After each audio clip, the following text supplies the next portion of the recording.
اعوذباللہ من الشیطان الرجیم بسم اللہ الرحمن الرحیم۔ محترم ناظرین السلام علیکم۔ 92 نیوز چینل کے پروگرام صبح نور میں آپ کا میزبان غلام معین الدین نظامی اپنے ساتھیوں سمیت آپ کی خدمت میں دعاؤں کا نذرانہ پیش کرتا ہے۔ حضرت ابو انیس محمد برکت علی رحمہ اللہ تعالیٰ کی تالیف اسماء النبی الکریم سے خاتم النبیین صلی اللہ علیہ وآلہ وسلم کا ایک اسم مبارک پڑھنے اور سننے کی سعادت حاصل کرتے ہیں۔ سیدنا الصابر صلی اللہ علیہ وآلہ وسلم، ہمارے سردار صبر کا دامن تھامنے والے، درود و سلام بھیجے اللہ تعالیٰ آپ پر، آپ کی آل پاک پر اور آپ کے صحابہ کرام رضوان اللہ تعالیٰ علیہم اجمعین پر۔ رسول کریم صلی اللہ علیہ وآلہ وسلم تو الصابرین بھی ہیں، سید الشاکرین بھی ہیں۔ حضرت عبداللہ بن عمرو رضی اللہ تعالیٰ عنہ سے روایت ہے کہ رسول اللہ صلی اللہ علیہ وآلہ وسلم نے ارشاد فرمایا، جس شخص میں 4 خصلتیں ہوں اللہ تعالیٰ جنت میں اس کا گھر بنا دیتا ہے۔ پہلا، وہ جو لا الہ الا اللہ سے اپنی جان اور مال کی حفاظت کرے اور جب اس کو مصیبت پہنچے تو انا للہ و انا الیہ راجعون پڑھے، اور جب اس کو کوئی چیز دی جائے تو الحمدللہ کہے، اور جب اس سے کوئی گناہ سرزد ہو تو استغفر اللہ کہے۔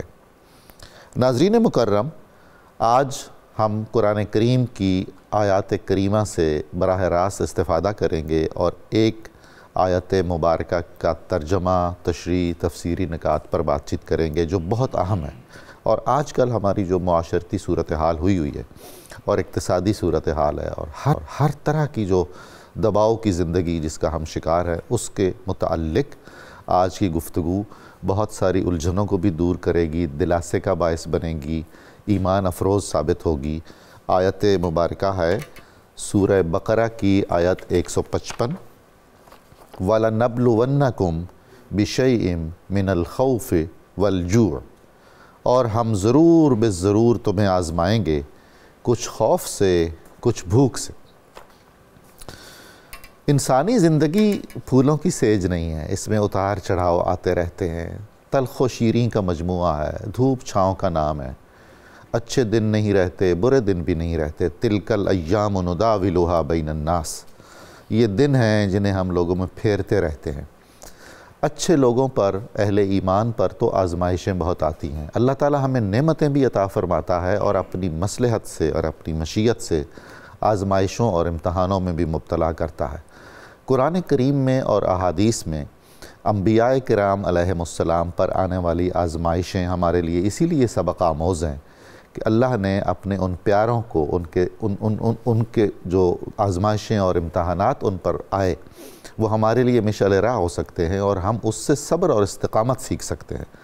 ہمیں اور ہمارے اکابر کو جن مصیبتوں سے، مشقتوں سے، آزمائشوں سے گزرنا پڑا، ان میں بدنی آزمائشیں بھی ہیں، جسمانی آزمائشیں ہیں، ذہنی ہیں، جذباتی ہیں، مالی قربانیاں ہیں، جانی قربانیاں ہیں، اور ان سب کا مقصد آزمانا ہے، امتحان ہے کہ عشق کے میدان میں کون کھرا ہے، کون کھوٹا ہے، اخلاص میں کون کس مرتبے پر ہے، اور کتنا کوئی خدا کے رستے میں آگے بڑھ سکتا ہے۔ یہ سارے معاملات جو آزمائش اور امتحان سے جڑے ہوئے ہیں، اس بات کا بھی تقاضا کرتے ہیں کہ وہ نعمتیں بھی اللہ تعالیٰ کی طرف سے آتی ہیں اور امتحان اور آزمائش بھی اللہ تعالیٰ کی طرف سے آتی ہے۔ تو جو کچھ ہمیں اچھا لگ رہا ہوتا ہے اس پر ہم خوش ہوتے ہیں، اور اکثر و بیشتر معذرت کے ساتھ کہنے دیجئے مجھے کہ ہم اس پر شکر بھی نہیں کر رہے ہوتے، لیکن جب کوئی آزمائش آتی ہے، کوئی امتحان آتا ہے تو اس پر ہم شکوہ کرتے ہیں، چیختے چلاتے ہیں، وہ ہمیں اچھا نہیں لگ رہا ہوتا۔ ہمیں اپنے اس طرز عمل پر بہت زیادہ دھیان دینا چاہیے۔ وہ کیا خوبصورت کسی شاعر نے کہا تھا، گر بازی عشق کی بازی ہے، جو چاہو لگا دو ڈر کیسا، گر جیت گئے تو کیا کہنے، ہارے بھی تو بازی مات نہیں۔ ہم اس پر بات چیت کریں گے۔ آج اس اہم موضوع پر گفتگو کے لیے ہمارے ساتھ جو علماء کرام تشریف فرما ہیں، میں ان کا تعارف کرواتا چلوں۔ محترم علامہ محمد احمد برکاتی صاحب، آپ کا بہت شکریہ۔ جناب مفتی غلام یاسین نظامی صاحب، آپ نے بہت کرم فرمائی کی۔ ہمارے تیسرے مہمان جناب حافظ محمد ارشد نقشبندی صاحب ہیں، جن سے ہم پروگرام کے اختتام میں بہت خوبصورت کلام سنیں گے انشاءاللہ العزیز۔ جناب برکاتی صاحب، عذراء کرم آپ آیت کریمہ کا مکمل متن، ترجمہ اور کچھ نکات ارشاد فرمائیے۔ بسم اللہ الرحمن الرحیم۔ وَلَنَبْلُوَنَّكُمْ بِشَيْءٍ مِّنَ الْخَوْفِ وَالْجُوعِ وَنَقْصٍ مِّنَ الْأَمْوَالِ وَالْأَنفُسِ وَالثَّمَرَاتِ وَبَشِّرِ الصَّابِرِينَ الَّذِينَ إِذَا أَصَابَتْهُمْ مُصِيبَةٌ قَالُوا إِنَّا لِلَّهِ وَإِنَّا إِلَيْهِ رَاجِعُونَ۔ صدق اللہ العظیم۔ آج کا ایک خوبصورت موضوع جس کا انتخاب کیا گیا ہے وہ یقیناً ہماری عملی زندگی کے ساتھ ہر وقت تعلق رکھتا ہے جی، اور ایک انسان جس معاشرے کے اندر بھی رہے اس کے ساتھ ایسے معاملات کا پیش آنا ایک فطری امر ہے۔ معاملات یہاں پر ہم عرض خدمت اپنے ناظرین اور سامعین کی اس توجہ کے لیے کرنا چاہتے ہیں کہ جو توجہ تو ہوتی ہے لیکن اس میں جس قدر بھی انہماک بڑھتا جائے گا اللہ تعالیٰ کے ہاں اسی قدر درجات بھی بڑھتے چلے سبحان جائیں گے۔ اور صرف غور و فکر سے نہیں بلکہ بالفعل بالقوہ جب اس پہ عمل کیا جاتا ہے تو خدا کی رحمت اپنے دامن کرم میں ایسے لوگوں کو لینے کے لیے ہر وقت بے قرار نظر آتی ہے۔ اللہ تعالیٰ ارشاد فرماتا ہے وَلَنَبْلُوَنَّكُمْ بِشَيْءٍ مِّنَ الْخَوْفِ، ہم ضرور بالضرور تمہیں آزمائیں گے بِشَيْءٍ مِّنَ الْخَوْفِ، خوف میں سے کسی چیز سے، وَالْجُوعِ بھوک میں سے، وَنَقْصٍ مِّنَ الْأَمْوَالِ مالوں میں کمی کر کے، وَالْأَنفُسِ جانوں میں کمی کر کے، وَالثَّمَرَاتِ اور پھلوں میں کمی کر کے، اور اس کے بعد وَبَشِّرِ الصَّابِرِينَ۔ سبحان اللہ۔ اے محبوب کریم علیہ السلام جو اس معیار پر پورا اتر جائیں آپ اپنی زبان کرم سے ان کو خوشخبریاں عطا فرمائیں۔ کیا بات۔ الذین اذا اصابتہم مصیبہ، یہ صبر کرنے والوں کی ڈیفینیشن کیا ہے؟ کون ہوتے ہیں؟ ہر کوئی اپنے آپ کو کہے کہ میں صبر کرنے والا ہوں تو اللہ نے مینشن کر دیا کہ صبر ہر ایک اپنے آپ کو صبر کرنے والا نہ جانے بلکہ صابر وہ ہے جس کو ہم صابر قرار دے رہے ہیں۔ کیا بات ہے، سبحان اللہ۔ اور وہ کون ہے؟ الذین اذا اصابتہم مصیبہ، صبر کرنے والے وہ لوگ ہیں کہ جن کو جب بھی کوئی مصیبت پہنچے کوئی جزا فضا نہیں کرتے، کوئی کسی جگہ پر شکوہ گناہ نہیں ہوتے بلکہ کیا ہوتا ہے؟ قالوا انا للہ و انا الیہ راجعون، وہ کہتے ہیں کہ بے شک ہم بھی اللہ کے لیے ہیں اور اسی ذات کی طرف ہی ہم لوٹنے والے ہیں۔ تو فرمایا اب ان کو ہم دیں گے کیا؟ اولئک علیہم صلوات من ربہم ورحمہ، ارے یہی صبر کرنے والے ہیں جن پر ان کے رب کی طرف سے صلوات بھی ہیں رحمتیں بھی ہیں، اور پھر مہر لگا دی واولئک هم المہتدون، یہ ایک معیار ہے تمہارے لیے کہ یہی لوگ ہدایت پانے والے ہیں۔ اللہ اللہ۔ اس بارے میں کچھ باتیں عرض خدمت کرنا چاہتے ہیں۔ اللہ تعالیٰ نے پہلے اس آیت سے جو ہم اس کا تعلق دیکھتے ہیں اس آیت سے پہلے ارشاد فرمایا، وہ کیا خوبصورت حسین اللہ تعالیٰ نے انداز دیا کہ ابھی مصیبت تو بعد میں بات کرتے ہیں، اس کا علاج ہم پہلے بتا دیتے ہیں، اور وہ یہ ہے یا ایھا الذین آمنوا نستعینوا بالصبر والصلاۃ، جب بھی تم پر کوئی مشقت پڑ جائے مصیبت پڑ جائے تو پھر صبر کے ساتھ اور نماز کے ساتھ اللہ سے مدد طلب۔ سبحان اللہ سبحان اللہ۔ اور جب یہ تمام چیزیں ہو جائیں، کوئی قتل بھی ہو جائے، کوئی نقصان بھی ہو جائے، وہ جامِ شہادت نوش کر جائے تو پھر اس کے بعد کیا ہوتا ہے؟ پہلے تو یہ مجدہ جاں فضا ہے کہ بے شک وہ زندہ ہیں، تمہیں زندگی کا شعور نہیں ہے، اب وہ تو جا چکے، یہ نہ سمجھنا کہ اب ان کی وجہ سے ہم پہ ہر وقت آسانیاں رہیں گی، نہیں، ان کا امتحان ان کے ساتھ، اب تمہارا امتحان تمہارے ساتھ ہے۔ آپ دیکھیے حضرت سیدنا عمر فاروق رضی اللہ تعالیٰ عنہ آپ پر جب حملہ ہوا ہے، جی آپ شہید ہوئے ہیں، فجر کی نماز پہ حملہ ہوا ہے، آپ کی زوجہ محترمہ کو پتہ چلا تو وہ مسجد میں آئیں اور آپ کا جسد مبارک اٹھا کے گھر لے جایا جا رہا ہے اور وہاں پر مسجد کے اندر وہ اللہ کے حضور نفل نماز ادا کر رہی ہے۔ اللہ اکبر۔ کسی نے کہا کہ یہ کیا کر رہی ہیں؟ انہوں نے کہا کیا تم نے قرآن نہیں پڑھا کہ اللہ نے فرمایا کہ صبر اور نماز کے ساتھ مدد طلب کرو؟ تو میں نے صبر بھی کر لیا، اللہ کے حضور یہ نفل بھی ادا کر رہی ہوں کہ یا اللہ میرا خامد دنیا سے جا رہا ہے تو مجھے صبر عطا کرنا، میں تیرے حضور جھک کر ہی اپنے آپ کو پیش کرتی ہوں نوافل کی صورت میں۔ یہ اللہ کی رحمت کی سب سے بڑی دلیل ہی نہیں بلکہ امت کے لیے ایک بہت بڑا یہ رستہ بھی ہے۔ خود رسول کریم صلی اللہ علیہ وآلہ وسلم ہر خوشی کی خبر پر، ہر ایسی پریشانی یا آزمائش کی خبر پر آپ نماز نوافل ادا فرماتے تھے۔ جی بالکل، اور ایک بات حضور صلی اللہ تعالیٰ علیہ وسلم نے اس سے پہلے خود ارشاد فرمایا کہ خلیقو بی اخلاق اللہ، اللہ کے اخلاق خود پہ طاری کرو۔ سبحان اللہ، جو اس نے اخلاق تیار کر کے دیے، پریکٹیکلی بھی کر دیا۔ اللہ کا صبر بھی ہے، اچھا اللہ تعالیٰ کا اپنا صبر بھی ہے۔ وہ کس طرح ہے؟ آپ دیکھیے کہ اللہ کے گھر کے اندر 360 بت رکھے گئے اور خدا نے عذاب نہیں دیا اس پہ صبر کر کے۔ سبحان اللہ، سبحان اللہ، یعنی جو چاہے وہ کر دے، اس کے گھر میں بت لا کے بھر دیا گیا اس کو، لیکن اللہ کا یہ صبر ہے کہ اس قوم کو عذاب نہیں دیا۔ صبر کا معنی ہوتا ہے روک لینا، خود کو جما لینا، اور اللہ نے خود کو کرم نوازی پہ اتنا جما کے رکھا ہے، یہ بت لا رہے ہیں، خدا ان کو اپنا حبیب عطا فرمائے۔ سبحان اللہ، خالق کے صبر بھی ہے خداوند تعالیٰ۔ تو صبار کائنات کے اندر سب سے بڑا صبر جو ہے وہ اللہ تعالیٰ کی اپنی ذات کو ہی زیبا ہے، اور یہی چیز ہمیں حکم دیا کہ تم بھی اختیار کرو۔ انسان جب زور آزمائی کرتا ہے وہ نہیں چلتا تو پھر کہتے ہیں اب میرا صبر نہیں۔ الصبر عند الصدمۃ الاولی، صبر وہ ہے جو صدمہ کی ابتدا میں ہو، اور پھر جب ابتدا پہنچی، حضور صلی اللہ علیہ وآلہ وسلم ایک جگہ سے گزرے، ایک خاتون رو رہی تھی تو آپ نے فرمایا صبر کرو۔ اس نے کہا جو میرا حال ہوا ہے وہ آپ کا ہوتا تو آپ صبر نہ کرتے۔ آپ وہاں سے تشریف لے گئے، کسی نے بعد میں بتایا کہ یہ تو رسول خدا صلی اللہ علیہ وسلم تھے، تم نے ان کے ساتھ ایسی گفتگو کی۔ حضور واپس تشریف لائے ہیں تو پھر اب یہ ہوا کہ وہ خاتون کہہ رہی حضور میں نے صبر کر لیا۔ فرمایا اب صبر نہیں، صبر وہی تھا اگر جو تم ابتدا میں کر کے دکھاتی۔ تو اس میں حضور عرض یہ ہے کہ حضور صلی اللہ تعالیٰ علیہ وسلم کے اوپر جو آیات بینات کا نزول ہے، حضرت عمر فاروق رضی اللہ عنہ اس کی تفسیر کے اندر ارشاد فرمایا کرتے تھے کہ ان آیات میں اللہ نے 3 نعمتیں عطا کی۔ سبحان اللہ، صبر کرنے پر 3 نعمتیں عطا کی، اور ان میں سے پہلی چیز تو اللہ تعالیٰ نے یہ ارشاد فرما دی کہ اللہ تعالیٰ فرماتا ہے صلواتم، صبر کرو تو تم پہ صلوات کثرت ہوگی۔ دوسری چیز فرمائی رحمت ہوگی، اور تیسری چیز فرمائی کہ تم سراپا ہدایت ہو۔ کیا جو صبر کرتا ہے وہ اللہ تعالیٰ کی ان 3 نعمتوں کا حقدار بنتا ہے۔ سبحان اللہ۔ جناب مفتی غلام یاسین نظامی صاحب، دیکھنے میں آتا ہے کہ زندگی میں ایک مشکل حل ہوتی ہے، ایک اور مشکل سامنے ہوتی ہے، ایک اور امتحان ہوتا ہے۔ منیر نیازی نے جو کہا تھا ایک اور دریا کا سامنا تھا منیر مجھ کو، میں ایک دریا کے پار اترا تو میں نے دیکھا۔ تو اس میں آدمی حوصلہ چھوڑ دیتا ہے۔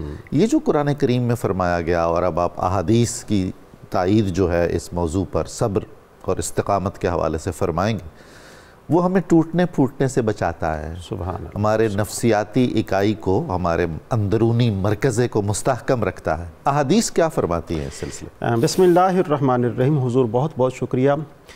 پہلی بات تو یہ ہے کہ یہ جو تکالیف ہیں ان کے آنے سے پہلے اللہ پاک نے ان کے حوالے سے ایک پورا طریقہ کار جو ہے وہ قرآن عزیز میں بیان فرما دیا ہے، اور اس کے بیان کرنے میں بہت ساری حکمتیں ہیں، جن میں سے 3 یہ ہیں تاکہ مصیبت کے وقت صبر کا کرنا جو ہے وہ آسان ہو جائے۔ دوسری حکمت یہ ہے تاکہ صبر و شکر کے ساتھ دین پر قائم رہنا آسان ہو سکے۔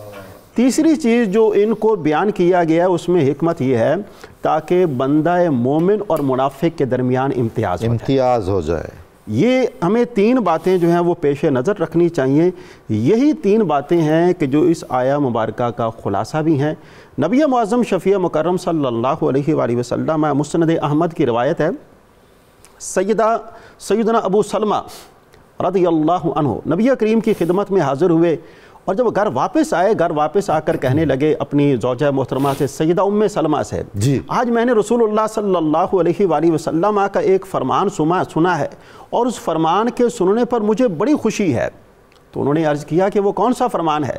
تو کہنے لگے کہ نبی پاک نے فرمایا ہے جب بندہ مومن کو کوئی تکلیف پہنچتی ہے تو اور تکلیف کے پہنچنے پر وہ اللہ کی بارگاہ میں یہ دعا کرتا ہے اللہم اجرنی فی مصیبتی واخلف لی خیرا منہا، سبحان اللہ، تو اللہ تعالیٰ اسے اجر و ثواب بھی عطا فرماتا ہے اور اس مصیبت کے عوض بہترین بدلہ عطا فرماتا ہے۔ اس کا مفہوم کیا ہوگا؟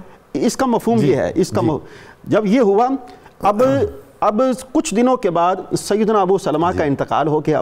انتقال ہو جانے کے بعد نبی معظم شفیع مکرم جو ہے وہ سیدہ ام سلمہ کے ہاں تشریف لائے، آپ نے خود ان کو پیغام نکاح عطا فرمایا۔ سبحان اللہ، نبی معظم شفیع مکرم صلی اللہ علیہ وآلہ وسلم نے جب پیغام نکاح عطا فرمایا، اس وقت انہوں نے اس فرمان کو اللہ کے پیارے حبیب کے بارگاہ میں پیش کیا، اپنے عذر جو تھے وہ بھی پیش کیے کہ میں بال بچے والی ہوں، عمر رسیدہ بھی ہوں، اور اس کے باوجود آپ مجھے یہ چیزیں عطا فرما رہے ہیں۔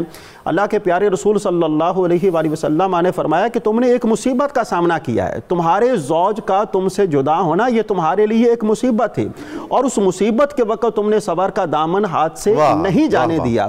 اب اس صبر کی وجہ سے اللہ پاک نے تمہیں اجر و ثواب یہ عطا فرمایا ہے کہ اللہ کا پیارا رسول ہے، رسولوں کا رسول ہے، وہ تمہیں پیغام نکاح جو ہے وہ عطا فرما رہا ہے۔ انہوں نے کہا کہ یا رسول اللہ صلی اللہ علیہ وسلم میری خوش بختی تو دیکھیے کہ اللہ پاک نے ان مصیبتوں پر صبر کرنے کی وجہ سے مجھے اجر و ثواب بھی عطا فرمایا ہے اور بہترین بدلہ جو ہے وہ آپ کی صورت میں عطا فرمایا ہے۔ نبی معظم شفیع مکرم نے ان کو ام المومنین کا شرف جو ہے وہ عطا فرمایا ہے۔ تو اس حدیث پاک سے ہمیں معلوم ہوتا ہے کہ صبر کے وقت، مصیبت کے وقت صبر کرنا یہ ایمان والوں کا شیوہ ہے، اور مصیبت کے وقت صبر کرنے سے جس طرح کہ اس حدیث پاک میں بیان کیا گیا ہے کہ ہمیں اس بات پر ایمان اور یقین رکھنا چاہیے کہ اللہ پاک اجر و ثواب بھی عطا فرماتا ہے اور دوسرے نمبر پر بہترین بدلہ عطا فرماتا ہے۔ حضور کی ذات بابرکات سے بڑھ کر بہترین بدلہ جو ہے وہ کیا ہو سکتا ہے؟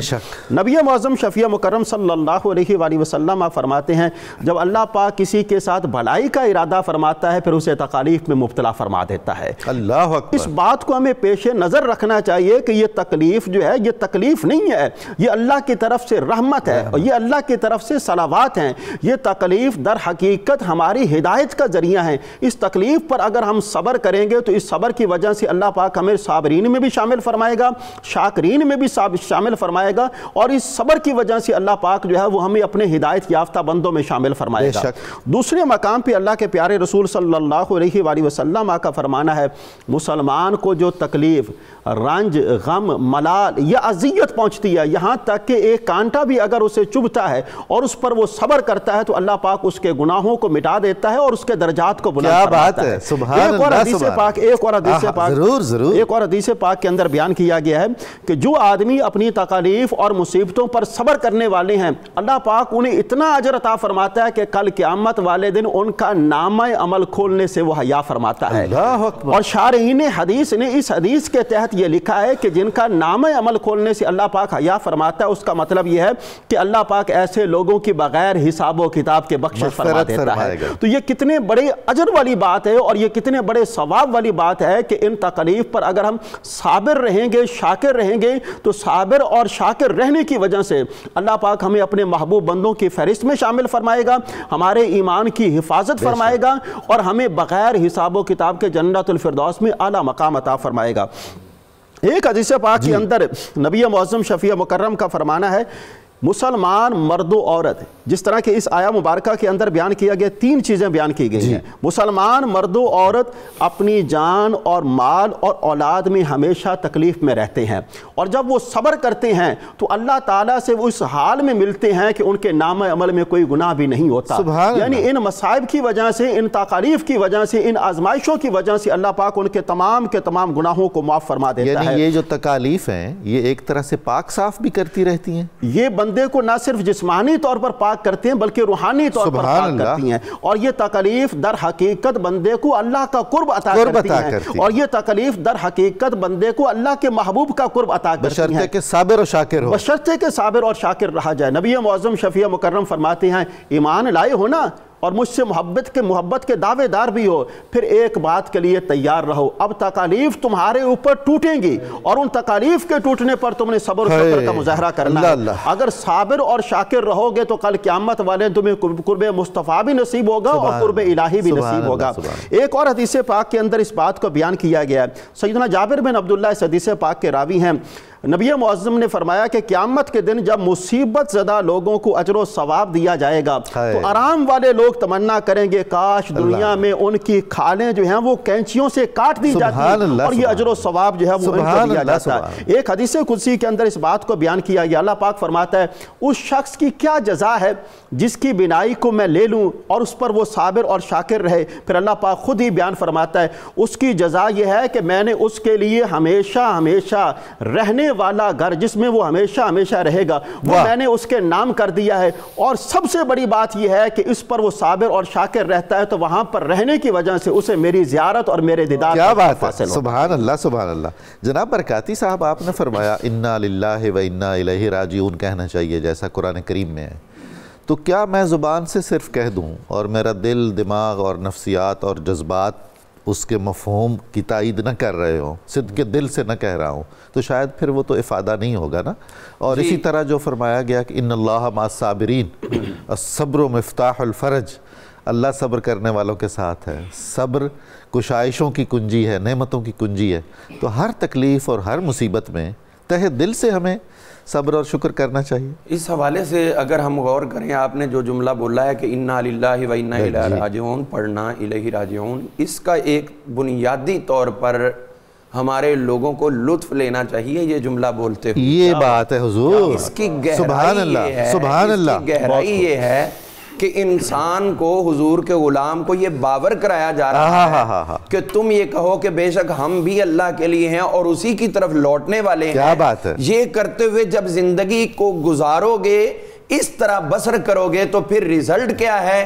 جب تم دنیا سے جا رہے ہوگے تو پھر اس جملے کی عملی تفسیر ہوگی، یا ایتھا النفس المطمئنہ ارجعی الی ربک راضیۃ مرضیہ، اے مطمئن جان اپنے رب کی طرف واپس لوٹا۔ سبحان اللہ۔ وہاں ہم کہہ رہے راجعون، لوٹنے والے ہیں، تو اب اللہ تعالیٰ خود مجدہ جاں فضا سنا رہا ہے، اے مطمئن جان اپنے رب کی طرف واپس لوٹا۔ ادھر ہم نے کہا، ادھر رب نے فرما دیا۔ اور اس بلانے میں کتنی محبت ہے، کتنا لطف اور کرم ہے۔ اس کے اندر لطف یہ دیکھیے کہ ہم چلے کہاں سے تھے، جنت سے چلے تھے، تو رب کہہ رہا ہے آجا جنت کے اندر واپس۔ سبحان اللہ۔ تو یعنی جو انا للہ و انا الیہ راجعون کا اپنی زبان پر ورد رکھتے ہیں، ہر نقصان پر، ہر صدمے پر بولتے ہیں، تو وہ جنت میں جانے کا اپنے لیے رستہ آسان کر رہے ہوتے ہیں۔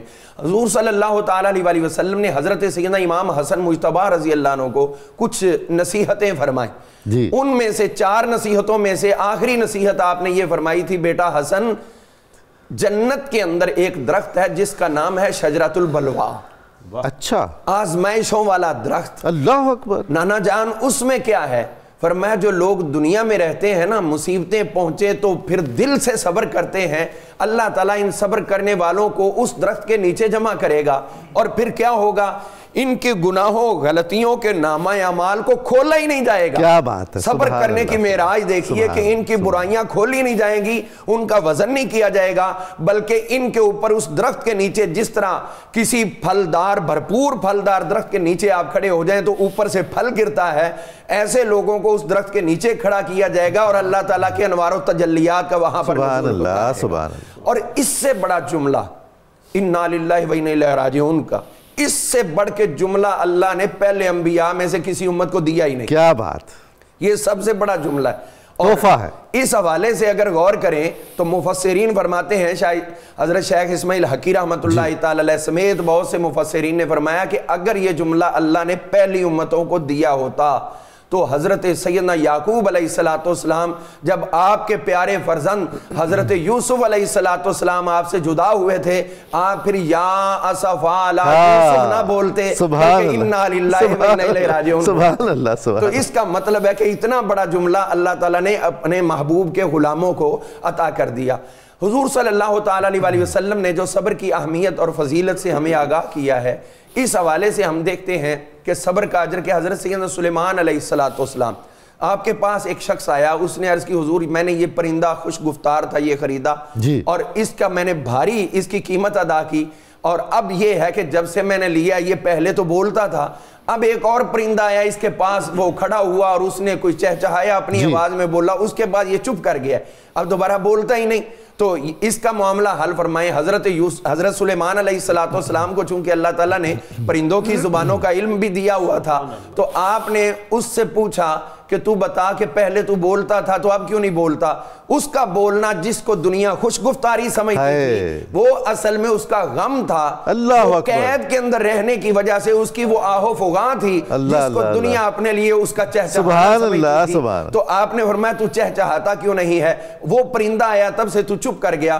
کہنے لگا حضور وہ پرندہ آیا تو اس نے مجھے ایک سبق دیا کہ تو قید میں ہے تو صبر کر, قید میں ہے تو صبر کر, اور یہ جو جزا و فضا کرتا ہے تو نہ کر. میں چپ کر گیا ہوں, اب اس کے بعد میں نہیں بولتا, یہ میرا صبر ہے. تو حضرت سلیمان علیہ السلام آپ نے اسے فرمایا کہ کتنے میں لیا تھا, اتنے میں خریدا تھا. آپ نے اس سے زیادہ پیسے اس کو دیے اور فرمایا صبر کی جزا یہ ہے کہ جاؤ ہم تمہیں اس پنجرے کی قید سے آزاد کر رہے ہیں. سبحان اللہ. تو یہ اگر پرندوں کے اندر صبر آ جائے تو پھر آزادی ان کا مقدر بنتی ہے. تو حضرت انسان جب صبر کرتا ہے تو پھر اللہ تعالیٰ کی کتنی رحمت ہے اس پر نازل ہو. برکاتی صاحب ایک رویہ جو عموماً دیکھا جاتا ہے, مثلا مجھے کوئی تکلیف پہنچی ہے, میں جہاں بھی جاؤں گا اس کو ڈھنڈورا پیٹوں گا, شکوہ کرتا رہوں گا اور زج کر دوں گا دوستوں کو, گھر والوں کو, یہ تکلیف یہ تکلیف یہ تکلیف. یہ کوئی اچھا رویہ نہیں ہے. دیکھیے اللہ تعالیٰ نے تو ارشاد فرما دیا کہ اے ایمان والو لا تبطلوا صدقاتکم بالمن والعذا, احسان جتلا کر اذیت دے کر اپنے صدقات کو باطل نہ کرو. اگر اللہ نے توفیق دے ہی دی تھی, اس کی راہ میں کچھ خرچ کر بیٹھے, اللہ نے توفیق دے ہی دی تھی, کسی کے ساتھ زبانی احسان کر بیٹھے, تو اپنا مال جمع رہنے دو نا اس بینک میں, جس بینک میں وہاں محفوظ کیا جائے گا کہ قیامت کا دن ہوگا, وہ بینک کھلے گا تو پتہ چلے گا نیکی ایک کی تھی, اللہ نے پہاڑوں سے بھی اپنے اجر کو کم نہ کرو.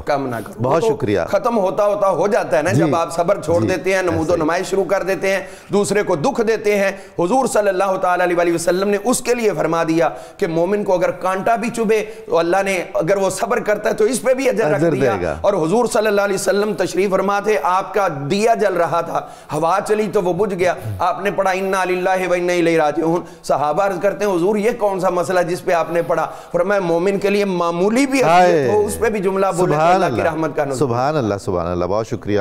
ناظرین مکرم, ہمیں درود پاک سننے کے لیے مختصر سا وقفہ کرنا ہے. آپ ہمارے ساتھ رہیں گے, ہم دوبارہ بہت جلد حاضر خدمت ہوں گے اور یہ خوبصورت دل افروز موضوع جاری رہے گا. آپ ہمارے ساتھ رہیے گا.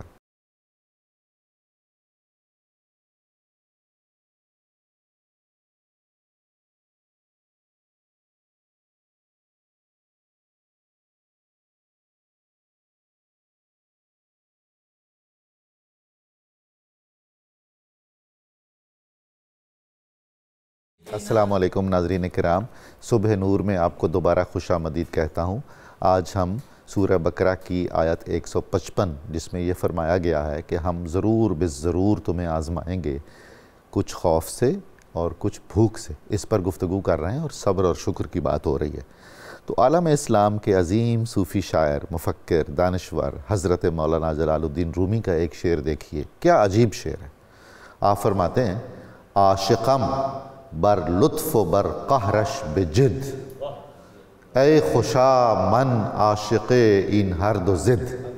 میں اپنے خدا اپنے محبوب کی طرف سے آنے والے ہر لطف و کرم پر بھی خوش ہوں, اس لیے کہ اس کا نام لطیف بھی ہے اور اس کا نام کریم بھی ہے, اور اس کی طرف سے آنے والے ہر قہر پر بھی خوش ہوں, ہر آزمائش اور امتحان پر بھی خوش ہوں, اس لیے کہ اس کا اسم گرامی قاہر اور قہار بھی ہے اور جابر اور جبار بھی ہے. پھر فرماتے ہیں اے خوشا من عاشق این ہر دو زد, قربان جائیے میرے, شان دیکھیے میری کہ میں ان بالکل دو متضاد چیزوں کا اسی طرح ہی عاشق ہوں, اس لیے کہ یہ اس کی طرف سے آ رہی ہیں. صوفیاء فرماتے ہیں, یہ قول ہے اور پلے باندھ کے رکھنے والا ہے, کہ ہرچہ از دوست می رسد نیکوست, محبوب کی طرف سے جو کچھ بھی عطا ہو وہ اچھا ہے, ہم نہیں جانتے اس کی مصلحتوں اور بہتریوں کو, لیکن وہ ہمارے لیے بہتر ہے, ہمارے لیے اچھا ہے. یہ آج کا سبق ہمیں ذہن میں رکھنا ہے.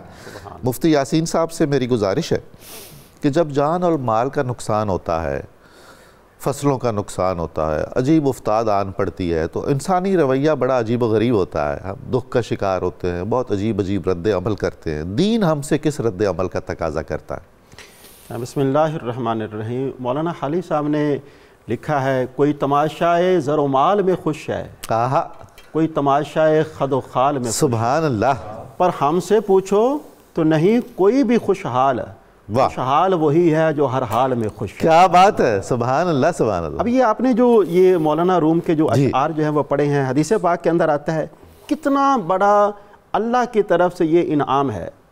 اللہ پاک فرماتا ہے میں اپنے بندے کو کسی مصیبت میں مبتلا کروں۔ یہ میں رات کو پڑھ رہا تھا تو میری توجہ اس جملے پر تھی، اپنا بندہ کہہ کر اسے بلایا، سبحان اللہ، نسبت اپنی طرف فرمائی، عذراء کرم۔ تو یہ کتنے بڑے اعزاز والی بات ہے کہ اللہ پاک کسی سے فرمائے کہ جب میں اپنے بندے کو، میں کہتا ہوں کہ تمام کے تمام نسبتیں جو ہے اس نسبت کے سامنے کیا معنی رکھتی ہیں۔ اللہ فرماتا ہے کہ جن کو میں تکالیف اور مصائب میں آزماتا ہوں وہ میرے اپنے ہیں، اپنا کہہ کر ان کو بلایا ہے، اور وہ صبر کرے، کسی سے گلہ نہ کرے، تو میں اس کے گوشت کو اور خون کو بہتر گوشت اور خون سے بدل دیتا ہوں۔ سبحان اللہ سبحان اللہ۔ اور جب میں صحت یابی اسے عطا کرتا ہوں تو اس پر کوئی گناہ نہیں ہوتا، اور اگر اسی حالت میں وہ فوت ہو جائے تو وہ پھر میری رحمت جو ہے پھر اس کا استقبال کرتی ہے، وہ پھر میری رحمت کے سائے میں ہوتا ہے۔ اس حوالے سے ہمیں جو دین ہمیں تعلیم دیتا ہے، پہلی بات جو ہے وہ اللہ کی ذات پر بھروسہ کرنا۔ وَمَن يَتَوَكَّلْ عَلَى اللَّهِ فَهُوَ حَسْبُهُ، جو اللہ کی ذات پر بھروسہ کرتا ہے اللہ اس کے لیے کافی ہے۔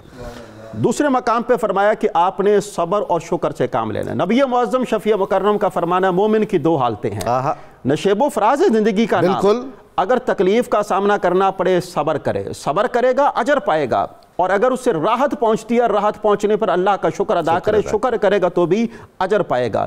اور تیسری بات یہ ہے کہ ہر وقت اللہ کو یاد رکھنا، اللہ کا ذکر کرنا، لا الہ، جس طرح کہ آپ نے اپنے انٹرو کے اندر بیان فرمایا، اللہ کی تسبیح کرتے رہنا۔ نبی معظم شفیع مکرم نے فرمایا کیا میں تمہیں جنتی شخص کی علامت نہ بتا دوں؟ صحابہ کرام نے عرض کیا یا رسول اللہ کیوں نہیں؟ آپ نے فرمایا وہ شخص جنتی ہے کہ جس کی زبان اللہ کے ذکر سے تر رہتی ہے۔ تو ہمیں ہر حال میں اللہ کا جو ہے وہ ذکر کرنا چاہیے، اور اس کے بعد یہ ہے ہمیں توبہ اور استغفار کو لازم پکڑنا چاہیے، استغفار کرتے رہنا چاہیے۔ استغفر اللہ ربی من کل ذنب، اللہ کی بارگاہ میں توبہ طائب ہونا چاہیے، اور یہ اس بات کا اعادہ بھی کرنا چاہیے میرے مالک وہ گناہ میں جانتا ہوں جن کو نہیں جانتا ہے، اعلانیہ ہے ظاہریہ سارے کے سارے تو ہی جانتا ہے، میں تیری بارگاہ میں توبہ طائب ہوتا ہوں۔ اور اس کے بعد یہ ہے کہ اپنے دل کو اطمینان اور تسلی دینا، جس طرح کہ علامہ صاحب نے بیان فرمایا ہے رحمت الہی سے مایوس نہیں ہونا، جس طرح کے بیان کیا گیا اِنَّا لِلَّهِ وَإِنَّا إِلَيْهِ راجعون، ہم اللہ کے ہیں، ہمارے پاس جو کچھ بھی ہے وہ اللہ کا ہے، ہمارا اپنا کچھ بھی نہیں ہے، مال ہے اللہ کا ہے، اللہ کا ہی عطا کردہ ہے۔ اللہ کی عطا کردہ مال کو اگر وہ واپس لے لیتا ہے تو اس میں ہمیں وہ ناراض نہیں ہونا چاہیے، غم کی کیفیات، غم کے آثار جو ہیں وہ ہم پر نہیں دکھائی دینے چاہیے۔ اور کسی نے بڑی خوبصورت بات لکھی ہے، صبر کی بہترین صورت یہ ہے کہ مصیبت زدہ پر صبر کے آثار ظاہر نہ ہو، مصیبت کے آثار ظاہر نہ ہو۔ سبحان اللہ، بہت اہم بات ہے، بہت، یعنی مصیبت کے آثار جو ہیں وہ دکھائی بھی نہیں دینے چاہیے۔ زبان سے گلہ کرنا، وویلا کرنا، یہ اللہ پاک کو پسند نہیں ہے۔ اللہ پاک صبر و شکر کرنے والوں کو پسند فرماتا ہے۔ اور اس کے بعد پھر اللہ کی دیگر نعمتوں پر غور و فکر کرنا، ایک نعمت چلی گئی اللہ اور عطا فرمائے گا، کتنا نوازا ہے خدا نے، کتنا نوازا ہے اس نے۔ اور پھر اس کے بعد اللہ کی رضا پر راضی رہنا، اور پھر اس کے بعد بے صبری کا مظاہرہ نہ کرنا۔ نبی معظم شفیع مکرم صلی اللہ علیہ وآلہ وسلم فرماتے ہیں اگر بندہ ان چیزوں پر عمل پیرا ہوگا اللہ کی طرف سے، جس طرح کہ قرآن عزیز کی ان آیات مقدسہ میں بھی بیان کیا گیا اولئک علیہم صلوات من ربہم ورحمہ واولئک هم المہتدون، پہلی بات یہ ہے کہ اللہ کی طرف سے اس پر نوازشات ہوں گی۔ دوسری بات یہ ہے کہ اللہ کی رحمتوں کا نزول ہوگا۔ رحمتوں کا کانسیپٹ یہ ہے کہ جہاں پر رحمتیں ہوں گی وہاں پر ساری کی ساری تکالیف، زحمتیں جو ہیں وہ اللہ پاک دور فرما دے گا، ہر قسم کے عذاب سے بندے کو نجات عطا فرمائے گا۔ اور آخری بات یہ ہے کہ اللہ پاک اسے ہدایت نصیب فرمائے گا۔ مطلب یہ ہے کہ یہ مصیبت نہیں ہے، یہ در حقیقت ہدایت کے حصول کا ذریعہ ہے۔ بے شک۔ علامہ برکاتی صاحب، رسول اللہ صلی اللہ علیہ وآلہ وسلم کی زندگی میں کتنی آزمائشیں ہیں، سلف صالحین کی زندگی آزمائشوں اور امتحانات سے بھری ہوئی ہے۔ یہ وہ دن ہے جب صدیوں پہلے سفر کربلا کا آغاز بھی ہو رہا تھا، جو سراسر صبر اور استقامت اور شکر اور عظیمت کی داستان ہے. تو آپ فرمائیے، اجازت ہو میں ایک شعر آپ کی نظر کروں. بر عظیم کے معروف نقشبندی صوفی بزرگ حضرت مرزا مظہر جان جانا رحمۃ اللہ علیہ کا شعر ہے. نام لیتے ہی لطف آ جاتا. سبحان اللہ. بنا کر دند خوش رسمی بے خاک و خون غلطی دن. سبحان اللہ. خدا رحمت کو ند ان عاشقان پاکتی نترا. انہوں نے بنیاد رکھی خاک اور خون میں الٹنے پلٹنے کی، لتھڑ جانے کی، شہید ہو جانے کی. اللہ تعالیٰ ان پاک عاشقوں پر رحمت فرمائے. اصل ان پاک عاشقوں کا یہ ہے کہ عشق ان کو خود خالق کائنات کی ذات سے. سبحان اللہ. تو جس سے عشق ہوتا ہے معیار بھی تو اتنا بلند رکھنا چاہیے. کیا بات. اب بندہ بادشاہ کے در کا سوالی ہو، وہاں جا کے 2 روپے کی صدا بلند کرے تو پھر یہ اس سے مانگنا اس کی توہین ہے. جتنا بڑا کوئی شخص ہے اتنی بڑی ڈیمانڈ کرو اسی کے ظرف کے مطابق. کائنات کا جو خالق و مالک ہے، جب تم نے صبر کرنا ہے عاشق بن کر، تو پھر اس کا تقاضا یہ ہے کہ تم اس سے کچھ اور نہ مانگو بلکہ اسی کی ذات کو مانگ لو. واہ جی واہ. اس کی ذات کو مانگ لو. جب خود خدا کی ذات نصیب ہو جائے گی تو پھر اس کے پیچھے رہی کیا جائے گا. ہم دیکھتے ہیں حضرات انبیاء کرام علیہ السلام صبر کے اعلیٰ معیار پر نظر آتے ہیں. حضرت سیدنا نوح علیہ السلام 950 سال تک تبلیغ فرمائیں اور 70 یا 80 بندے مسلمان ہوں تو بندہ تو چند لمحات میں ایک بات دہرا کے تھک جاتا ہے، اور اس کے بعد اس کے اعضاء جو ہے وہ جواب دے جاتے ہیں اور اس کی صبر کی انتہا ہو جاتی ہے. لیکن اللہ کے اولو العزم نبی تھے حضرت نوح علیہ السلام کے 950 سال تک صبر کیا ہے اور صرف 70 یا 80 بندے مسلمان ہوئے ہیں. یہ حضرت نوح علیہ السلام کا صبر ہے. پھر دیکھیے حضرت ابراہیم علیہ السلام کا صبر نارے نمرودی میں پھینکا جا رہا ہے. وہاں پر دعا کرتے تو فوری یہ ہونا ہی نہیں تھا، وہیں پر رکاوٹیں آ جاتی، لیکن صبر کر کے دکھا دیا یا اللہ جیسے تو راضی ویسے ہی ہم قربانیاں دینے کے لیے راضی ہیں. ایک ایک نبی کو دیکھیے. حضرت ایوب علیہ السلام کا صبر، وہ تو دنیا میں استعارہ کی حیثیت رکھتا ہے. حضرت یعقوب علیہ السلام کی حضرت یوسف علیہ السلام سے جدائی کا صبر. حضرت یونس علیہ السلام کا مچھلی کے پیٹ کے اندر جانے کا صبر. اور تمام انبیاء کے ساتھ ساتھ اگر ہم دیکھیں تو ہمارے نبی کریم علیہ السلام کا صبر آپ دیکھیے. کبھی تو طائف کے میدانوں میں آپ پورا جسم لہو لہان ہے اور فرشتے آ رہے ہیں سزا دینے کے لیے، لیکن حضور صلی اللہ تعالی علیہ وآلہ وسلم صبر کر کے دکھا رہے ہیں.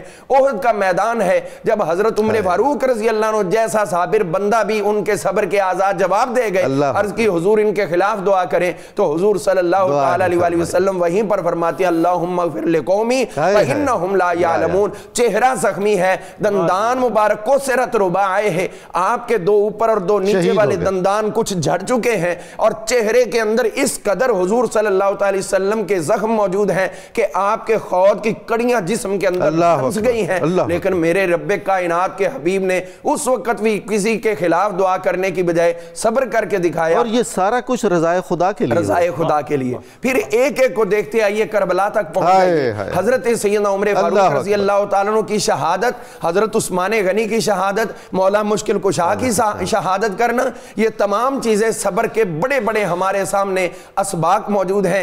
امام علی مقام کا صبر دیکھیے. کربلا کے اندر آپ جلوگر ہیں اور رات کو ہی آپ نے جو خواب دیکھا ہے اور اس خواب کو وہ جو شب عاشور سے پہلے دیکھ چکے، وہ یہ تھا کہ انا للہ و انا الیہ راجعون. آپ کے لخت جگر پوچھتے ابا جی یہ کون سا موقع ہے استرجاع کا، تو آپ نے اپنی شہادت کی طرف اشارہ کیا. امام علی مقام کے صبر کی دنیا مثال ہی نہیں لا سکتی کہ 6 ماہ کا بچہ بھی اٹھایا ہوا ہے اور اس کے گلے سے خود اپنے ہاتھوں سے تیر بھی کھینچ رہے ہیں اور اس کے باوجود کہ خون کا فوارہ نکل رہا ہے اور اس خون کو اپنی داڑھی پہ لگا کے اپنے صبر کا ثبوت بھی تیار کر رہے ہیں. اور اس بچے کے جانے پر بھی 6 ماہ کا بچہ جس نے دنیا کی خوشی دور کا تصور بھی نہیں، جس کی ولادت ہوئی تو اس وقت سفر درپیش آ گیا. اب آخری وقت کربلا کے اندر آیا، جوان علی اکبر کا سامنے آپ کے جسد مبارک موجود ہے، لیکن بحیثیت باپ چاہیے تھا کہ جس سے امیدیں رکھی کہ یہ بیٹا جوان ہوگا اور خدمت کرے گا، کیا کیا کچھ کرے گا. حضرت عباس رضی اللہ عنہ علمدار جیسا بھائی بازو قلم ہے، لیکن دنیا آج تک یہ جملہ نہیں لا سکتی کہ حضرت امام علی مقام نے وہاں پر کوئی ایسی جزا فضا کی ہو جس کے خلاف شریعت کا کوئی ایک حکم صادر ہو، بلکہ یہ سب کچھ کر کے بتا دیا ہمیں یہ سارے شرف مفت میں نہیں ملے، ہم اس قابل ہیں کہ اللہ تعالیٰ ہمیں یہ شان عطا سبحان اللہ سبحان اللہ، بہت خوب۔ مفتی یاسین صاحب، ایک تصور ہے عمومی کہ جب آزمائشیں اور امتحان آتی ہیں تو یہ عذاب ہے، یہ تو لازم نہیں کہ عذاب ہو، عذاب الگ چیز ہے، اور یہ بربنائے محبت اور برائے تزکیہ جو آزمائش اور امتحان آتا ہے یہ تو اور ہے نا، فضیلتیں ہیں اس کی۔ بے شک بے شک۔ ایسی کیفیات میں ہمیں کیا کوئی اوراد و وظائف پڑھنے چاہیے؟ کس طرح دین کیا سکھاتا ہے ہمیں کہ ہم استقامت سے رہیں، صبر شکر کریں؟ سبحان اللہ۔ دعائیں کچھ ایسی ہوں تو اللہ پاک قرآن عزیز میں فرماتا ہے قُلْ إِنَّ صَلَاتِي وَنُسُكِي وَمَحْيَايَ وَمَمَاتِي لِلَّهِ رَبِّ الْعَالَمِينَ۔ اور اقبال فرماتے ہیں میری زندگی کا مقصد تیرے دین کی سرفرازی، میں اسی لیے مسلمان، میں اسی لیے نمازی۔ سبحان اللہ۔ ہمیں مقصد حیات متعین کرنے کی ضرورت ہے جی، زندگی کا ایک ایک لمحہ اللہ کی رضا کے مطابق گزارنے کی ضرورت ہے جی، اور اس کے پیارے رسول صلی اللہ علیہ وآلہ وسلم کی تعلیمات کو اپنانے کی ضرورت ہے۔ علامہ صاحب نے حدیث پاک بیان کیا ہے کہ نبی کریم صلی اللہ علیہ وآلہ وسلم کا چراغ بجھا تو آپ نے انا للہ و انا الیہ راجعون پڑھا۔ عرض کیا گیا یا رسول اللہ، آپ کا ظاہری چراغ بجھا، آپ کا باطنی چراغ۔ سبحان اللہ سبحان اللہ سبحان، کیا خوب فرمایا آپ نے۔ عرض کیا گیا یا رسول اللہ کیا یہ بھی مصیبت ہے؟ آپ نے فرمایا ہاں، ہر وہ چیز جو مومن کو اذیت دے وہ اس کے لیے مصیبت ہے۔ مصیبت کی تعریف بھی بیان فرما دی، درست۔ ہر وہ چیز جو بندہ مومن کو اذیت دے وہ اس کے لیے مصیبت، پھر ساتھ ہی بیان فرما دیا اور اس مصیبت پر اللہ کی طرف سے اس کے لیے اجر و ثواب۔ سبحان اللہ۔ تو ہمیں چاہیے کہ مصیبت کے وقت جس طرح قرآن عزیز میں اللہ پاک نے خود یہ وظیفہ ہمیں عطا فرمایا انا للہ و انا الیہ راجعون، عمومی طور پر ہم لوگ جب کوئی ہمارا پیارا عزیز دنیا سے چلا جاتا ہے اس وقت پڑھتے ہیں، جبکہ ہمیں اس کو اپنی زندگی کا معمول بنانا چاہیے۔ کہتے ہیں کوئی چیز چوری ہو جائے تب بھی کوئی نقصان ہو جائے، حضور کوئی چیز چوری ہو جائے، یہاں تک کہ اگر رسی جو ہے وہ ٹوٹ جائے، اس رسی کے ٹوٹنے پر حدیث پاک کے اندر بیان کیا گیا کہ آپ اللہ کے حضور یہ پڑھیں، یہ اس بات کا عہد ہے کہ آپ اللہ کے ہیں اور آپ نے اسی کی طرف لوٹ کر جانا ہے۔ یہ آپ میں فکر آخرت کا جذبہ پیدا کرتا ہے۔ حدیث پاک میں ہے کہ جس میں فکر آخرت کا جذبہ ایک لمحہ کے لیے پیدا ہوگا، اس ایک لمحات کا یہ جذبہ جو ہے وہ 60 سال کی نفلی عبادت سے زیادہ فضیلت والا عمل ہے۔ اور اس کے ساتھ ساتھ ہمیں وہ جو آیا کریمہ آپ نے پڑھی ہے جناب سیدنا یونس علیہ السلام والی، لا الہ الا انت سبحانک انی کنت من الظالمین، ہر تکلیف اور مصیبت کے وقت اس کو پڑھنا ہمارے پیارے رسول صلی اللہ علیہ وآلہ وسلم کا یہ معمول مبارک بھی تھا۔ آپ صحابہ اکرام کو تعلیم اور تلقین بھی فرمایا کرتے تھے۔ ایک تو ہمیں اس کو بھی اپنی زندگی کا معمول بنانا چاہیے، اور اس کے ساتھ ساتھ استغفار جو ہے وہ اللہ کے حضور ضرور کرتے رہنا چاہیے۔ اللہ پاک بندہ مومن کے استغفار سے بڑا راضی ہوتا ہے جب کوئی اپنے گناہوں کی گٹھڑی کسی کے سامنے کھولنے کی بجائے اللہ کی بارگاہ میں کھولتا ہے۔ اللہ پاک اس پر رحمتوں کا نزول فرماتا ہے، اس کے گناہوں کو معاف فرما دیتا ہے، اتنی کرم نوازی فرماتا ہے، اس کو یعنی تمام کے تمام گناہوں کو معاف فرما کر اس کی کیفیات کو یوں بنا دیتا ہے کہ جیسے ابھی دنیا میں آیا ہو۔ اور سب سے بڑی بات یہ ہے کہ بندے کو لا الہ الا اللہ کا وظیفہ ہمہ وقت جاری رکھنا چاہیے۔ اگر یہ وظیفہ جاری رہے گا تو دنیا سے جاتے وقت بھی اس وظیفے کے معمول کی برکت سے اس کی زبان پر یہی کلمہ طیبہ آئے گا۔ نبی معظم کا فرمانا ہے جس شخص کا آخری کلمہ لا الہ الا اللہ ہوگا داخل الجنہ، وہ ضرور جنت میں داخل ہوگا۔ مفتی صاحب، یہ جب ہم محسوس کریں معاشرے میں کہ ہمارے کچھ ساتھی تکلیف میں ہیں، اذیت میں ہیں، تو وہ جو وتواصوا بالحق وتواصوا بالصبر، اس کی بھی فضیلت ہے کہ ہم ایک دوسرے کا غم گساری کریں۔ جی بالکل بالکل، اس کے حوالے سے بھی بتایا گیا ہے کہ ایک بندہ مومن کو جب وہ تکلیف میں مبتلا ہو، اگر آپ اس کے دل کو راحت پہنچاتے ہیں، کل قیامت والے دن اللہ پاک آپ کے دل کو راحت پہنچائے گا۔